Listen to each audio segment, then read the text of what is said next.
वापर धान्य धुण्यासाठी व अजूनही धार्मिक कार्यात केला जातो।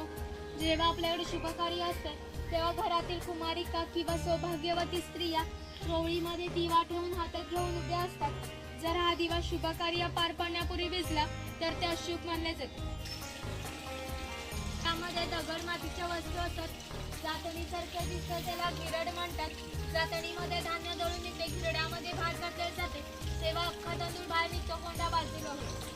मोदक पात्र म्हणजे पूर्वीचा कोकणी कुकर, ज्यात पाणी ठेवले जाते, त्यावरही चाळण ठेवायचे, पण मोदक ठेवले जाते। जाऊ ना खालती, टेन्शन काय तुझं। ग्रामदेवतेनंतर पाणवठा असं एकमेव ठिकाण होते की ज्या ठिकाणी सगळा गाव एकत्र येत असत। लहान मुले मासेमारी आंघोळीसाठी येत असत, स्त्रिया कपडे धुण्यासाठी, पाणी भरण्यासाठी येत असत।